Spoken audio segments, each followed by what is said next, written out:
So it gives me great pleasure to introduce Professor Hilke Plassmann, who's going to lead us off today. Good, we've got Slido working too. I have been a fan of Hilke's work for many years. She's a real pioneer in our field, and she has done some of the most exciting neuroscience, and I would say applied neuroscience, but I think that's actually selling it short because there's really fantastic theoretical neuroscience that's a strong component of this. But her work has real applications in the field, and it's one of the things that got me personally interested in shifting my academic career from something that was a little bit more ivory tower to something that's a little bit more applied. So the fact that she's here and is going to lead us off today, it's a real pleasure to introduce Hilke Plassmann.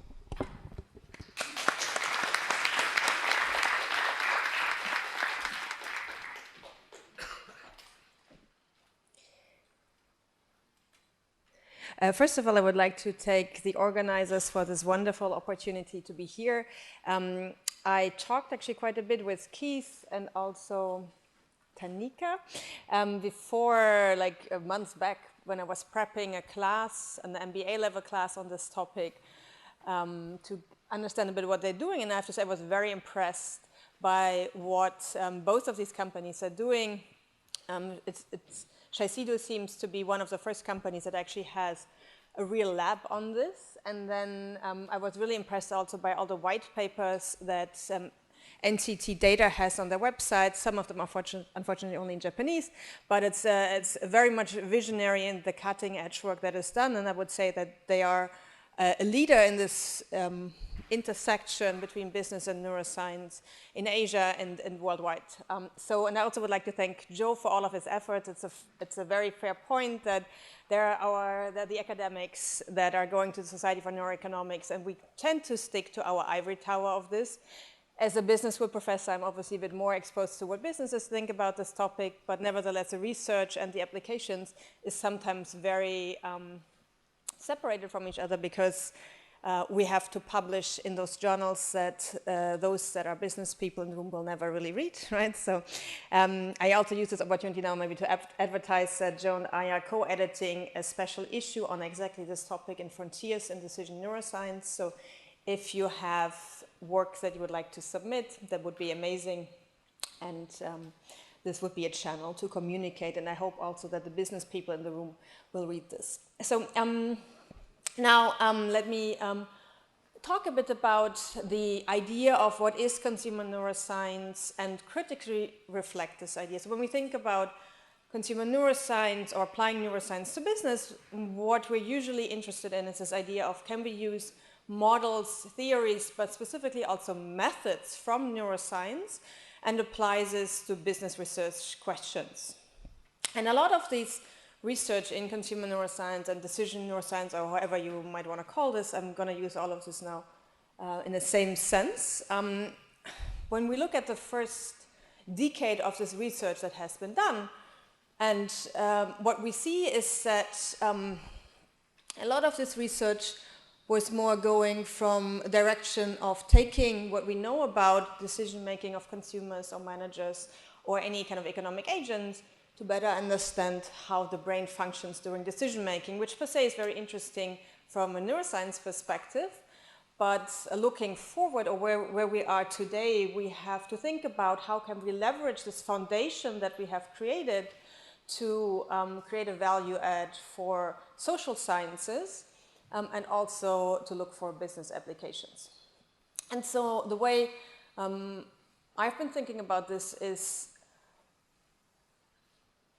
neuroscience, in my view, will never be kind of a silver bullet that all of your market research departments will be replaced by neuroscientists.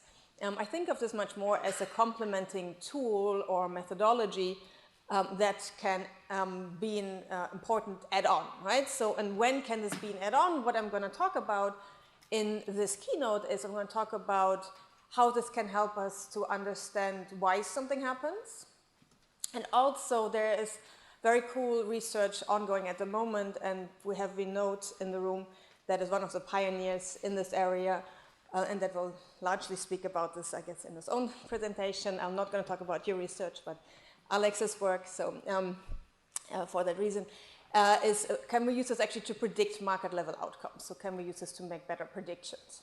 Right? Which is interesting from an applied perspective, but obviously also from a theory perspective.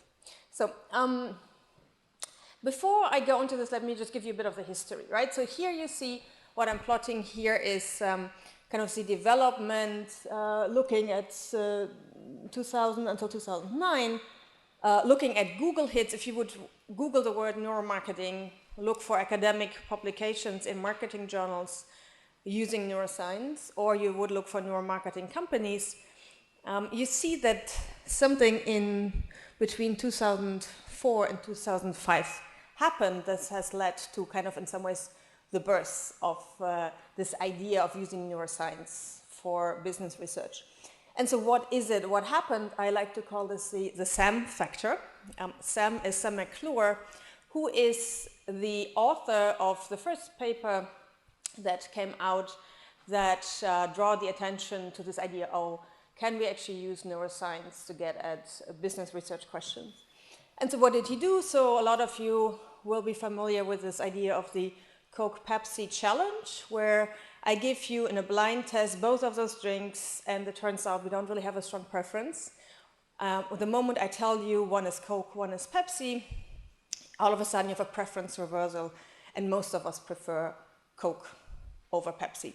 So, and he did, together with the story actually goes like this. So this, the last author of this paper is Reed Montagu. You see the name Montagu appears twice on this paper. There's also Latoya Montagu, which is his daughter. She was fascinated by this Coke and Pepsi challenge, and had to do her high school project and ask her daddy, okay, Daddy, you're a neuroscientist, you should know what's actually happening in the brain. And Reed said, no, actually I don't know, so let's make this a project for my postdoc Sam. And then they did, in some ways, a better version of this Coke and Pepsi challenge by asking repeatedly people that either say, hey, I'm a Coke person, hey, I'm a Pepsi person, to see whether they can distinguish between these two drinks. Because all of us, including myself, right, we have very strong preferences about this. But if you do a lot of blind testing, you will figure out you actually have a very bad sense of taste. You can't really distinguish between those. So here he asked them to repeatedly choose whatever they prefer, and what you see is people don't know, right? So you see it's chance, right? So half of the time they figure out what their favorite drink is, half of the time they don't. And then the preference for, in this case, Coke, what we see here, it does correlate with brain activity in a region that we today know, but not actually at this time necessarily, is very important for decision making and preference encoding. And this is, so for those that are not exposed that often to those fancy brain images, I try to help you with this little sign, what is actually the direction of the brain image that you're seeing here. So this is a cut through the brain like this, and this is the front of the brain. And there's this area that is between your eyeballs in some ways and a bit more up. It's called the Ventral Medial Prefrontal Cortex. And this is kind of where the preference is encoded. You will see this region quite a bit today during the talk. So that's kind of the first finding. So preferences are encoded in this region. And then interestingly, he also could ask the question, given the design of his study, that so what happens if people drink identical drinks, but they're thinking they're drinking either Coke or Pepsi, although again the drinks were identical, it's merely the function of the label. Okay? And in this first part, where you can ask the question, so what actually happens when you think you're drinking Coke, as compared to drinking Coke and not knowing this, what is interesting is that he found that this recruits brain structures involved in memory. So you see here the bilateral hippocampus, and also working memory, so long-term and short-term memory. And for those of you that are familiar with the branding literature, with either Dave Arkas or Kevin Keller's work on like what is brand equity, this makes total sense. So this seems to be that they're kind of accessing associations that they have for Coke. Okay? Now, what happens when you ask the other question, what brain correlates do we have when you think you're drinking Pepsi versus not knowing that you're drinking Pepsi? And here, what I'm showing you is an empty glass brain. That doesn't mean, just to be clear on this, that Pepsi drinkers don't have a brain, right? So what this means is that there's no difference in these two experimental conditions. So Pepsi does not have the same strength of the brand to elicit the same associations as Coke does, which can explain kind of the behavioral findings. So that was the first study that got all of us very excited about the idea of using neuroscience for consumer research questions. And interestingly, just to wrap up the theory part or the history part, so there were two other papers with very similar questions. One is one of the pioneers in the field, Caroline Yoon. Her first paper, that was actually the first paper published in a marketing journal, the Journal of Consumer Research, also got at this question of what do brands actually do to our brains. She looked at, do we perceive brands similar to people? What she finds is a bit yes and no, right? So what she finds is that there are lots of distinct circuits recruited when we think about brains versus persons, so which was a bit of the idea is that it challenged a bit the idea of a brand personality. And then here, this is a part of my first, so it's the first essay from my dissertation. Also, same question, I was interested in how do we encode favorite brands versus other brands in our consideration set. And all of these studies kind of come to the same conclusion, that this kind of recruits those preference circuits in the brain. This is a version of the chart that I showed you earlier, updated from Thomas Ramsøy, which he's a neuroscientist in the field, then turned into a business person. He has a neuromarketing company out of Copenhagen, and he wrote a very nice book on this topic, where I did take this figure from. And so you can see now that there was a growth of this idea, and this seems to be a thing now, right? So even when you look at how companies think about this, this is a survey from the Association of National Advertisers from the United States. What you see is a very optimistic view on the field, because when you look at this, what you see is that 10% of the surveyed advertisers, so these are any advertisers, these are not only people who are doing this type of research, say, oh, this is just a fad. Then there's 64 people who think what I was saying earlier, which reflects my opinion on this is a very good complement. This is a new tool in the toolkit of the market or business researcher. And then there are even 30 people that are very optimistic and say this is going to be the game changer. This will replace everything that we're doing in market research. So we have to stay tuned for that. But just so I guess the point that I'm trying to make here is that it seems to be from like this early kind of is this a fad or not? It seems to be that we're today at this stage within academia and also in business that it seems to be more than just a fad. Now here, and so now you can ask the question, so how can we actually apply this to business? And this is literally the framework that I show my MBA students, because, and this is also something that I really liked in the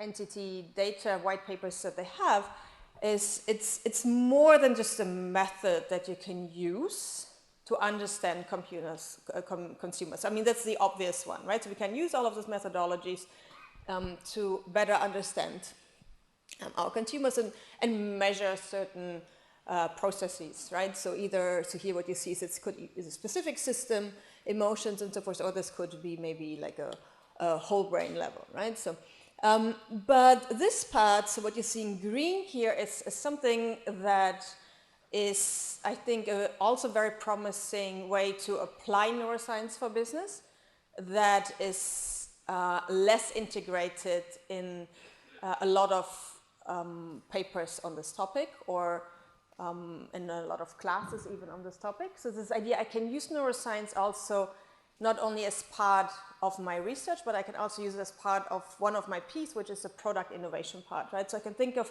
integrating neuroscience in different ways into my product. Yeah? So this could be, we had a couple of examples earlier when you think about the health applications, right? So the idea of precision health, of using neurobiology to really understand the individual needs of a consumer, this would be a way to come with very personalized, with a one-on-one product customization. This would be an example, or when you think about cognitive enhancers and these types of things. So now what I would like to show you to wrap up this part of my talk is, this is a video of one of my favorite TV shows. It's the TV show Elementary. Let's hope that the sound's going to work. Elementary, for those of you that don't know it, it's the modern Sherlock Holmes. And they were talking about what we're doing. Let me show this to you. Taxes should be raised on the rich. A. Agree. B. Disagree. Hey, Dr. Sarkeesian, I need a break. The minimum wage should be raised. A. Agree. B. Disagree. Seriously, I don't want to obstruct your study, but I can't take it anymore. Give me a minute, all right? Terrorists do not deserve due process. A. Agree. B. Disagree. Vote legal.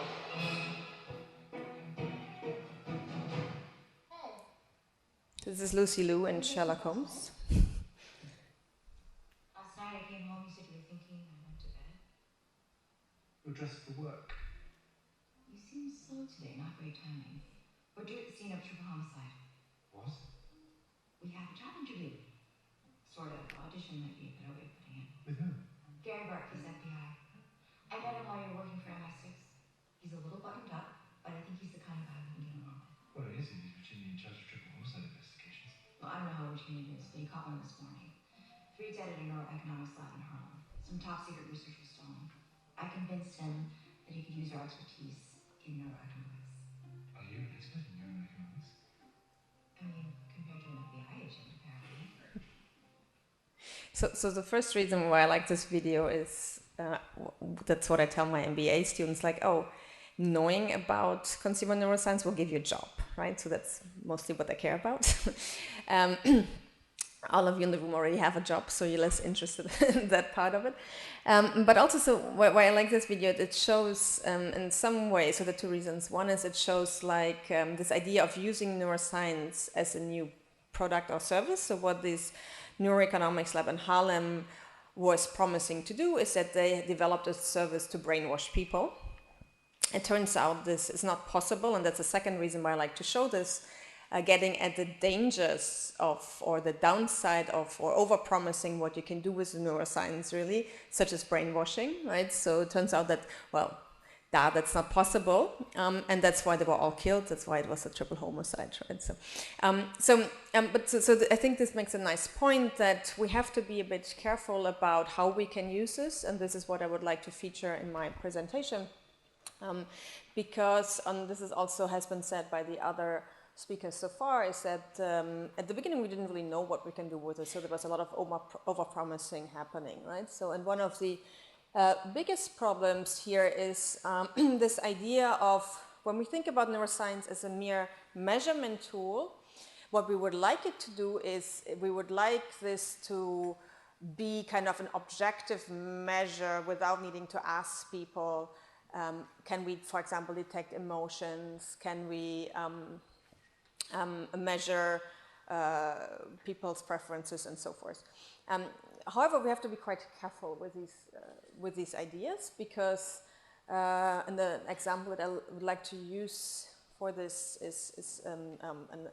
was a headline in the New York Times, an open ad in the New York Times, where a market research company had tested the new iPhone with exposing people to the new version of the iPhone and having them in the brain imaging scanner.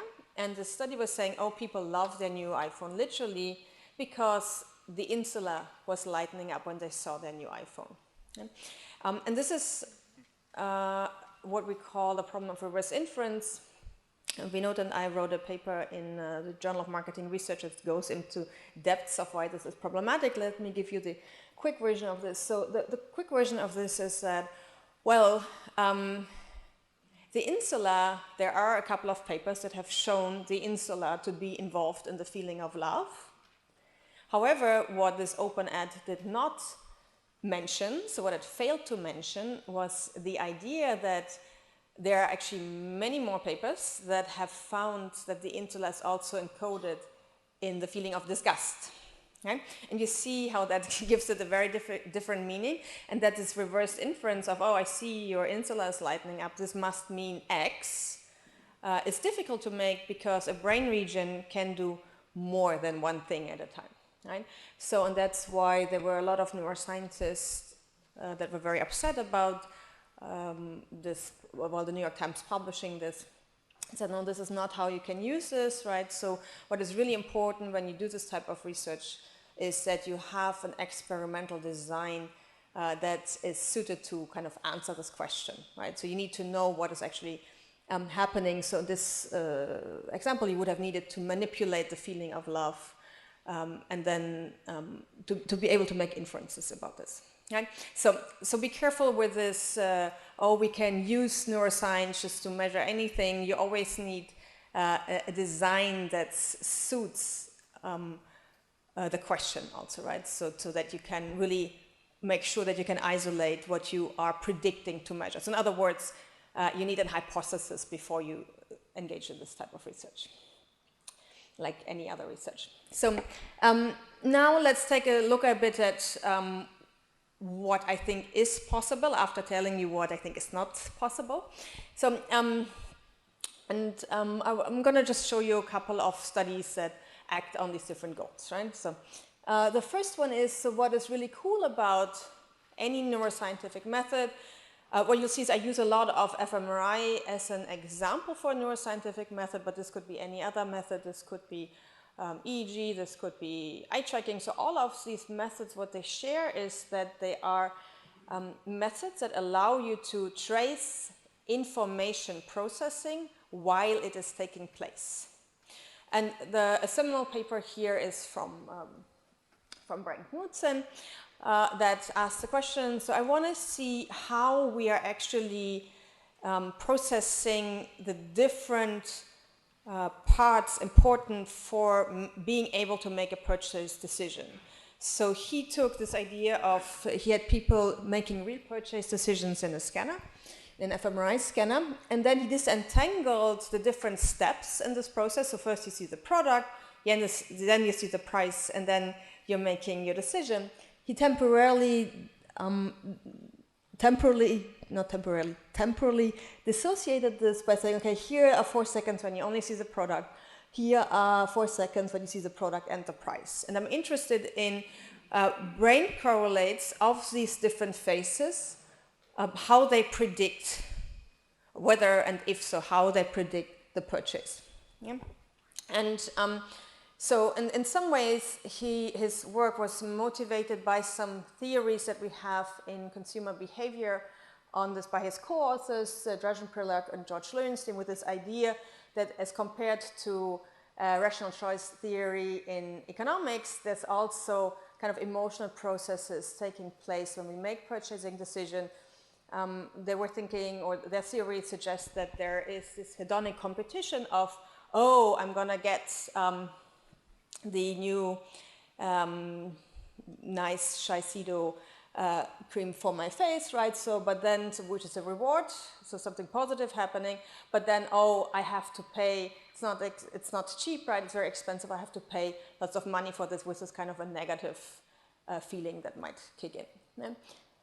And this is what they find, right? So what they find is indeed that when I only see the product, so during this part here, there is activation in a brain region called the nucleus accumbens, what you see here, that predicts or can distinguish between whether I purchase or not. And on top of that, it also correlates with the desirability or attractiveness of the product. He finds a second region at the point in time when I also see the price that also positively correlates with whether I purchase or not. And it also kind of correlates with the value of the item once I know the price, so the net value, or the price differential, he calls it. And this is the same region I showed you earlier in Sam's paper, which is the medial part of the prefrontal cortex. And interestingly, so this kind of would be in line with this idea there's this positive thing that is happening. And then he also finds this activation of the anterior insula, which has a negative correlation, which could be interpreted as, okay, this is this negative feeling that actually kicks in because of, oh, I need to pay all of this money for the product. So in some ways, you can think of this study as a kind of proof of concept from a neuroscientific perspective of this idea of the hedonic competition during purchasing. Right? So of this idea of that we have positive and negative emotional processes at play that predict whether we're going to buy something or not. And all of this research that has this flavor of can we see where in the brain something is encoded that we know is an important construct for decision making, so whether be it the preference, be it the net value, be it the desirability of the item, this has led to several meta-analyses that all found more or less the same thing. They found that we have a valuation system in the brain, and this is consists pretty much of two areas, the VMPFC, so the ventral medial prefrontal cortex, again what you see here, and then also the nucleus accumbens. So in other words, so these are, and I know this is always confusing, so this, these are three different perspectives of the same brain regions, right? These are not different activations, always the same activation shown from different views on the brain.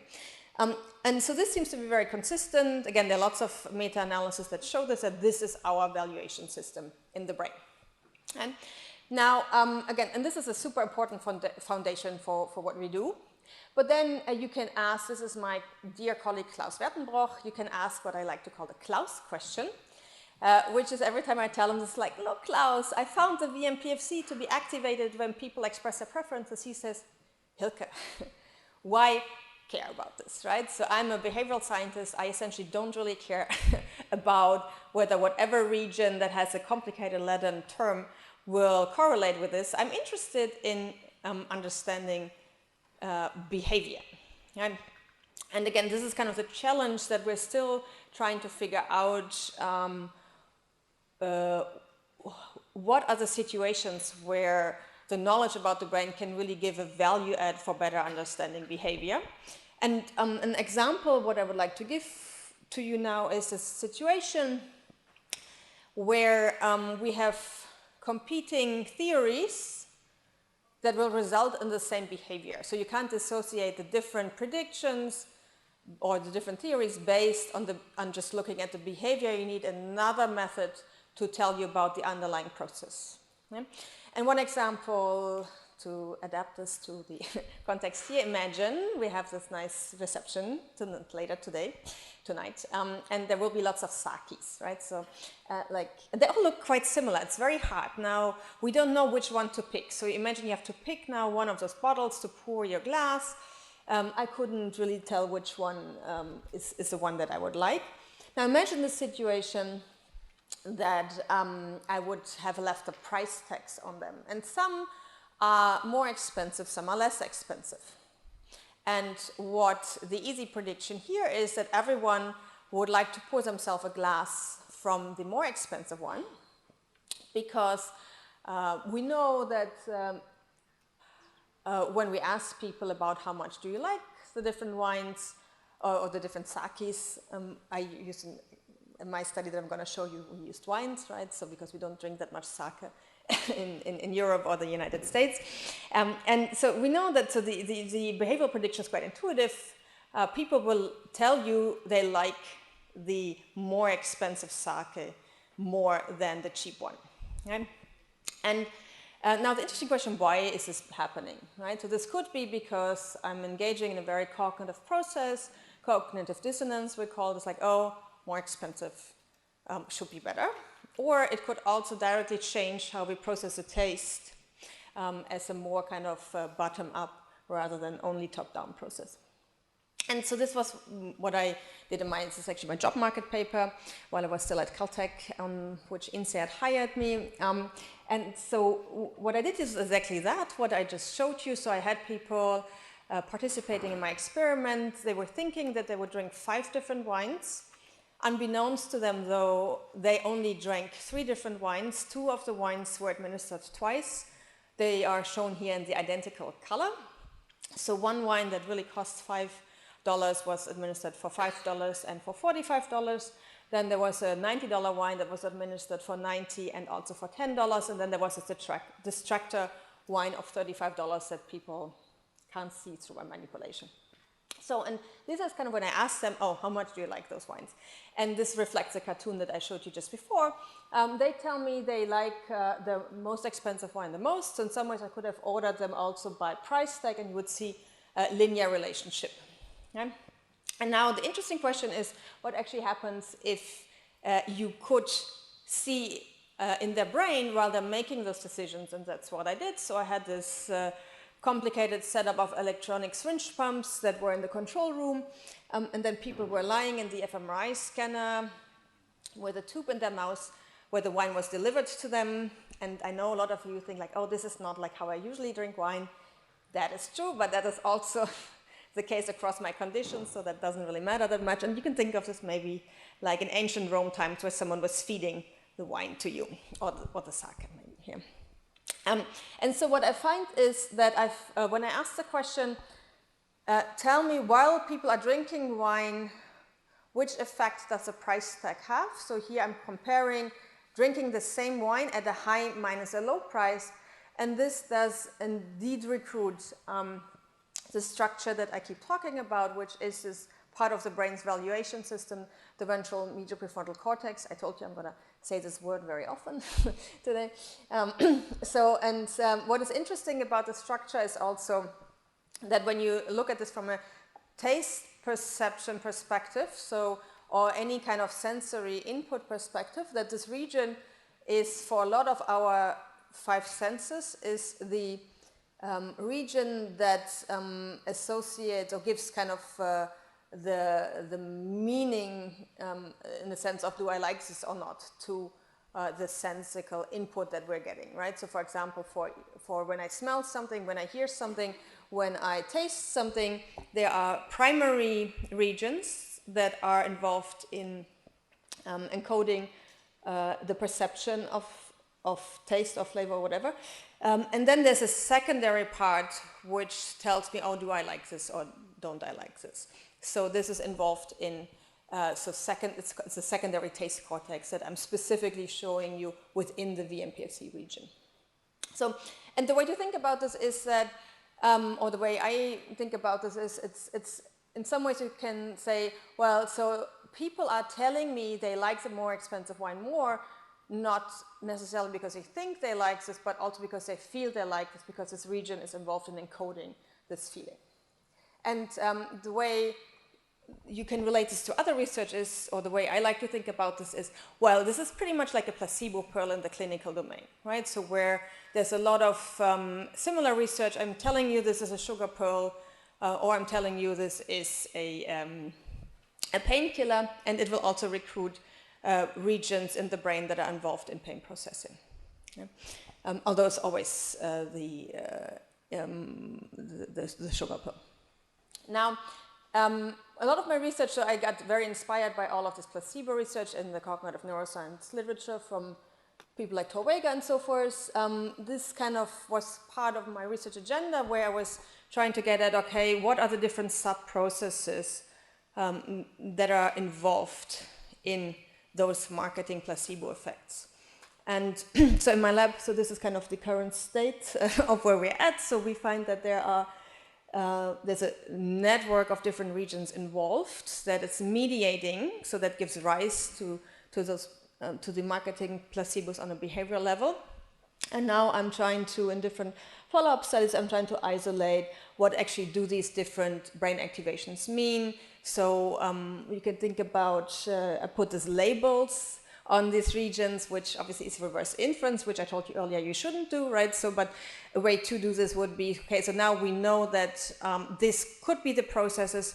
Now for all of these processes, I'm doing behavioral follow-up studies where I'm manipulating motivation. So I either motivate or not motivate people and see how that affects the occurrence of marketing placebo effects. For the sake of time, I'm not going to go into this, but because this would be an example how you can then use neuroscience to think about new predictions. Right? And just so, not that you get the wrong impression of this research, what I'm telling you here is, okay, so if you make your products very expensive, your consumers will love them, and you can do shitty products. That's not what I'm saying. There's very awesome work by a friend and co-author of mine, Ayelet Nizi from University of San Diego. She did a version of the experiment where she actually went to the field, so she talked to wineries in California, rather than me just doing lab studies. And she varied actually the perceived quality of the wine. In all of my experiments, the wine is always of a okay to a good quality. She found wines that were very similar, and one was high and one was low quality. And what she finds is very interesting. She finds, so she can replicate what you see with the white bars, the high quality wines. She can replicate this idea. If I tell you it's more expensive, you're going to like it more. She also finds that you're then going to buy it more to a certain level. And then what is interesting now are the gray bars. The gray bars show you, if I give you wine that is of not good quality, putting a high price tag on it actually will backfire, right? So then you will upset your consumers, right? And you could think of this as nocebo effects of price tags, right? So the message here is, you have to deliver on quality. And on some of my own research, I tried to take this really to the aversive domain. So I asked participants to come to the lab, and I asked them, this is an experiment where you will eat dog food. Okay? And I've interestingly found participants that were up for coming to the lab and eating dog food. And what I did is they either received dog food or they received something that the French, and I hope Eric is going to pardon me for this, but the French really like. It's pâté de foie gras. Interestingly, pâté de foie gras and dog food, or in French, pâté de chien, they have very similar ingredients, actually. It's just mainly the color that is different. And so I said, okay, this is something that is obviously disgusting, right? So what happens if I label the dog food as fancy human food, or I take the fancy human food and label this as dog food? What I find is quite reassuring. It confirms also what Ayelet has found. Here you see fancy, so this is now the real fancy human food, right? So, and I can make it liked less by telling people it's dog food, but I can't make the dog food. Also, to be very clear, this is all human grade dog food that exists. So it's not that I gave dog food that wouldn't satisfy human nutrition standards, right? So there are companies that pride themselves with producing high quality dog food that also a human could eat. And this is actually from a butcher in Munich. So and what this shows is that if I take the dog food and I call it fancy human food, I can't make it liked more.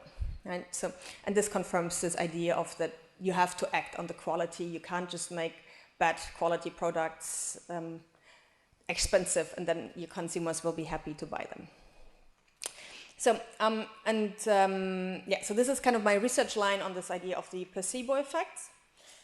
Now I would like to switch gears to talk about this second goal of why we can use neuroscience for business. So this was all, what I showed you until now was all about this idea we can use this as information tracing methods to better understand the psychological processes underlying consumer decision making. Now there's very cool research that for the moment I think has not made it that much to the business world yet, but maybe Vinod will tell you otherwise because he's right now on a sabbatical working with Ipsos, so maybe they're doing something that I'm not aware of. We'll see, so we have to stay tuned for his talk later.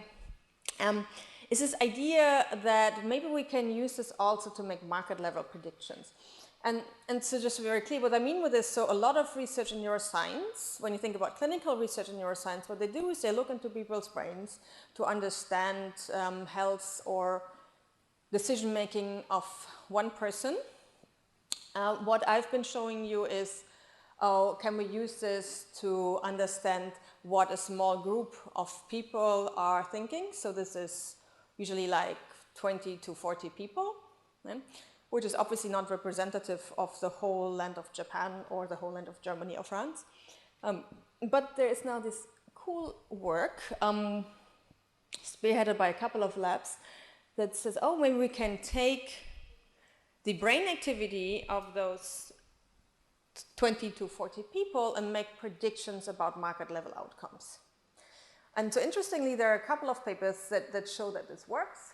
So the first paper was by Greg Burns that showed he could predict Nielsen sound scan data. So he could predict whether a song would be a hit or not a hit by looking at 20 people's brain activity. This we know it's work on looking at how people react to ads of fast-moving consumer goods. And he could predict advertising elasticity. His work is very nice because he compared different methods, but again, I'll let him talk about this later. Then there is Alex Janevsky's work in the more social decision-making domain, can be used to predict outcomes of microfunding and or crowdfunding and microlending. Then also, this has been applied in the health context by Emily Falk, can be used brain activity to predict how often people that are interested in quitting smoking are actually calling a quitting smoking hotline. And then this is, I guess, this one is a very interesting one. This was from a bunch of Dutch people's brains were scanned using EEG, and this did predict movie sales in the US. So here you see also that this is across different cultures. And then also, this is work from actually Ferrero, where they looked at can we use this also to predict chocolate sales.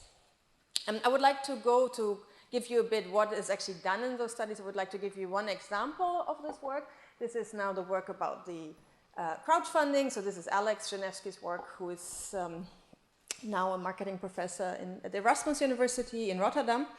So he was interested in kind of, so he went to a website where you can have these appeals for crowdfunding. So, and so there's this appeal, and there's a description. Here you see one example of this.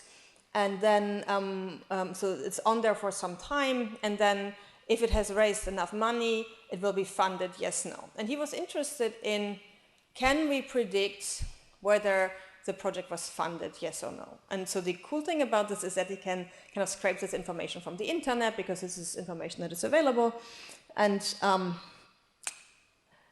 then compare this with the other measures that he took. What are these other measures that he took? The other measures that he took, he was specifically interested in comparing this to self-reports. So thinking about when you guys do market research, you usually would not directly put people in an fMRI scanner or an EEG scanner or whatever. You would ask them, you do a survey, right? So he's mimicking this by asking them a bunch of questions. So he asked them, how much do you like this funding request? Do you think it's going to be successful? He also looked at different components of the emotion, and obviously he asked the question, do you think you would personally fund this or not? And then on a neural level, he was focusing on the brain valuation system. So he's zooming into these two regions, the nucleus accumbens and the VMPFC, and takes this as a neural measure. And now what is interesting, what he finds when he's trying to predict now the group level activation. So in his participants, what does predict the individual's choice to fund yes or no? And he finds, which is reassuring, he can replicate this idea that there are these two brain regions in the brain's valuation system that both predict that the individual's funding choice. And this holds when I compare all of my participants to all of the participants that he had in the study. What is interesting though is then he also looked at, so now I have these market level funding choices, right? So we know after some time, we know, was this project funded, yes, no? And now he asks the question, are these two regions also predicting the market level funding decision? And he finds it's only actually the nucleus accumbens that predicts the funding choice. The VMPFC does not predict the funding choice anymore. So in some ways, this is pretty cool because it says, oh, you can actually look at one brain region, which is the nucleus accumbens, that might be involved in predicting the market level outcomes. And then so in some ways this paper was set out to compare this with those self-reports. He puts all of this in a statistical model, and he finds that adding the neural data predicts significantly better than chance and outperforms also the self-reports those market level outcomes. Right? Yeah, so this would be one way of doing this market level predictions, and I think this is super promising, right? So again, it's mostly for the moment these technologies have been used in the lab and published in those academic papers that the non-academics in the room might not read. But I'm pretty sure that you will see very soon also companies applying those approaches. There's a second approach that was used that has a bit of a different flavor, specifically now in the digital age and age of social media, I think is interesting, is this idea of, rather than looking at how our brains react to stimuli, like funding requests or products, we could ask the question slightly different. We could think about how much are different brains correlating with each other, so how much are they in sync while watching movies, that's the example here, or while doing other things, right? So, and so this is work that is spearheaded by Uri Hassan from Princeton University. So he was the first one quite some time ago looking at this idea. And he looked at, do brains actually do they show the same, does their brain activity correlate when we're watching movies? And he used, for example, the movie The Good, the Bad, and the Ugly, which is a very American, a very famous Western with Clint Eastwood. That was a very successful movie. And what he finds is, so he can look at this measure of inter-subject or inter-participant correlation now through the different movie scenes. And what he finds is, first of all, that there are for like successful movies, there are widespread inter-subject correlation. So brains are generally very much in sync while they're watching the movie. And what is interesting then when you do this reverse correlation, he then looked at, is this specifically true for specific scenes? And if so, what is shown in those scenes? In a nutshell, what he finds is that yes, specifically in very emotional scenes this is happening. So if I point a gun at you, if I see the eyes of someone, so these are very emotionally, very attention-grabbing scenes. This is specifically when brains are in sync. And this idea was then picked up by Moran Cerf from Kellogg, from Northwestern University. So he asked the question, can we use this brains being in sync measure also to predict market level outcomes? He conducted a lab in the field study where he had people like in a movie theater, like here, they all had EEG headsets on and were watching movie trailers. And the cool thing about the movie trailers, similar to these crowdfunding requests, is that you can get the market level data quite easily. So you don't actually have to work with a company to get sales data from them, which makes our life as academics a bit easier in some ways.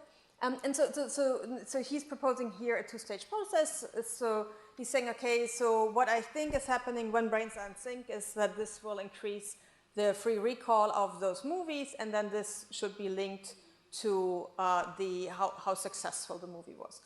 And this is indeed what he finds. So here you see the measure of how much the brains are in sync, and here you see the free recall, and he finds a positive significant correlation. And the same is true when he puts, so here again is this brain measure of being in sync, and here are now the weekly ticket sales of the movies after they came out, and same thing here, you see a positive significant correlation of this.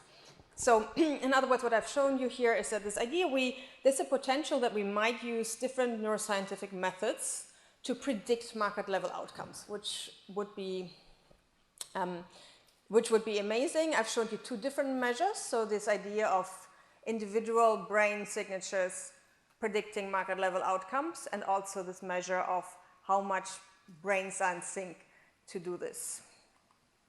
I think this is a big deal right now in academia. There's a special issue also coming out of this in one of our neuroscientific journals, in the journal Scan. And so what we have seen so far is that it seems to be specifically, with the exception maybe of the study that was done in the Netherlands, that this works within American populations. This works with fMRI and EEG.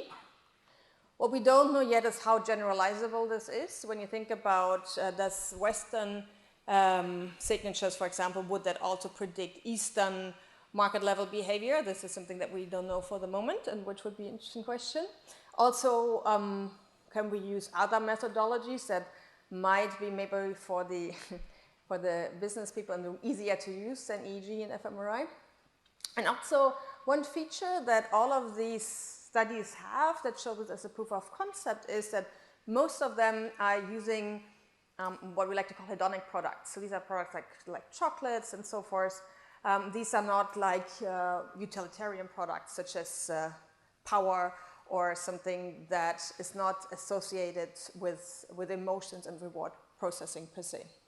So I think what I'm trying to say is here, so there's still a little way to go to show that this is something that works very consistently and generalizably across industries. But I think it has a very cool potential. Now, to wrap this up, what I've showed you is what, in my opinion, are the promises of doing neuroscience work for either business research or applied business questions. Is that, first of all, I can use this if I want to show a proof of concept of a certain theory that I have. So this was the example from Brian's work with the neural predictors of purchases. So can I use this to investigate existing theories and find evidence for this or not, right? So, and then I also showed you work where can we use this to dissociate competing theories that I might have that on a behavior level might not, I might not be able to dissociate them because they would result in the same behavior.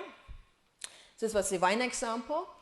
And then also, I talked a little bit about this at the end. Can I use this to identify new processes? So I do a neuro study and I can come up with a new hypothesis and then test this behaviorally. This was a bit what I was trying to go to with my research agenda on the marketing placebo effects. There's also fantastic work from Uma Karmakar at UCSD. She has a couple of papers where she does a neuro study as like kind of a study one in an academic paper, finds a new hypothesis that she then tests behaviorally. And the last part would be that we can use this not necessarily to understand underlying psychological processes to understand the why, but also to make better predictions, to understand can we use this actually to make the market level predictions that I was showing you in the last part of the talk. All right, I think I'm doing good on time so that we have time for questions.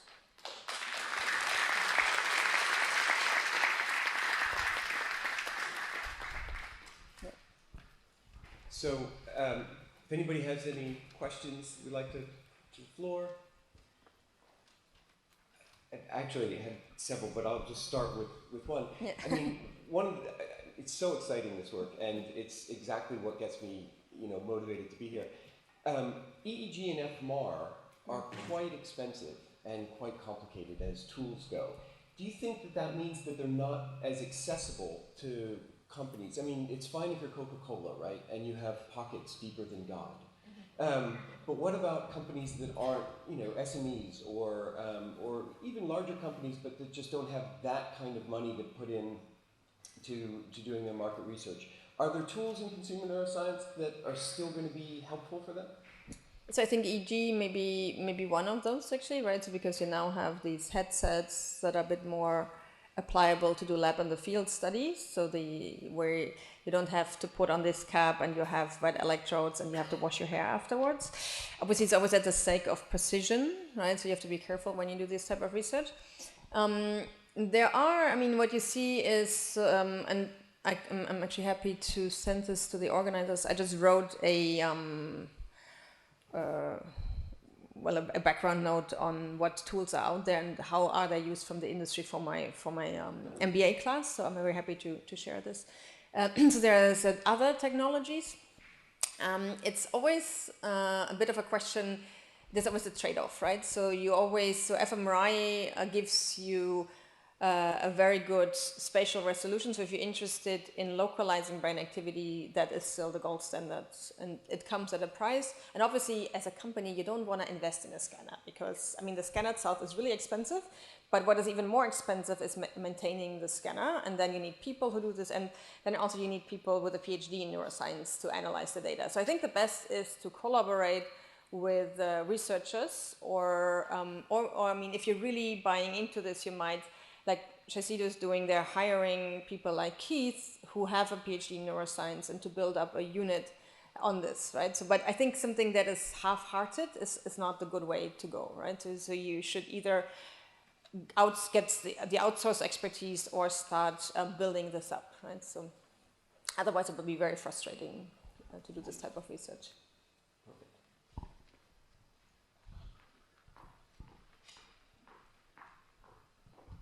Yeah, thanks very much. So I'm interested that there's a use of neuroscience then to try to predict behavior, and I'm kind of curious that you can have one brain of a particular individual and you can have kind of patterns you see across individuals, but I'm interested whether there's any kind of movement now to ask the question of different kinds of brains, like kind of categories of how particular individuals of, you know, particular kind of brain types might react. So kind of personalizing a little bit the neuroscience research, because not all brains might react in the same way, if that makes sense. Yeah, it does. So I think, so there is a group of people interested in this idea about what basic processes we can take to generalize and make market level predictions. This is what I talked about in the second part of the presentation. But so also looking at my own work, I'm very interested in understanding individual differences on a neurobiological level. So my research agenda, that's not those marketing placebo effects, is on a better understanding dietary decision-making, dietary self-control, with the ultimate goal to predict weight gain and weight loss, also working with obese populations and so forth. And there I'm looking specifically at individual differences on a neurobiological level that you know, are the metabolic basal rate, are even like the diversity of the gut bacteria, so this gets at the gut-brain axis idea. So I think it's very important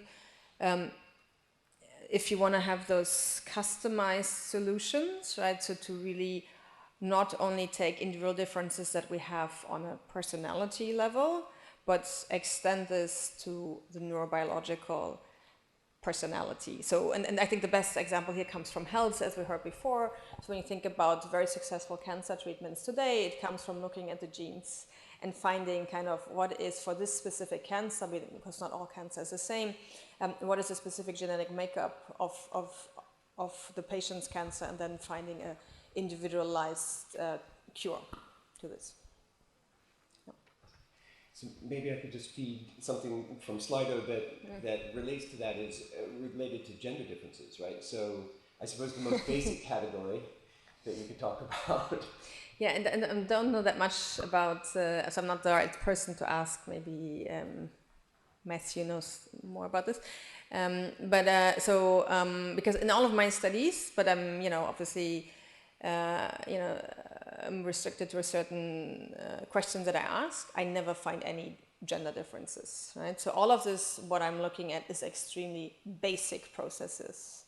So it's very hard to look at very subtle processes that might be colored by gender or race or whatever. It's very hard to actually do this in an fMRI scanner. So we're at the moment, all of us are going for those basic, the big effect sizes on the behavioral effect. And so I don't find this on the behavioral level. I don't find this on a neurobiological level, that there are gender differences. But there's obviously the idea that our brains are different, right? So, but I don't feel comfortable speaking to that, yeah, because I'm not doing any of this research, yeah. Right. Are there any other questions? I see the other Slido question, but it is the topic of one of our next speakers. So I think I might leave the question about synchronization to Daniel Richardson, who's going to be specifically talking about that after the break, if that's okay. Perfect.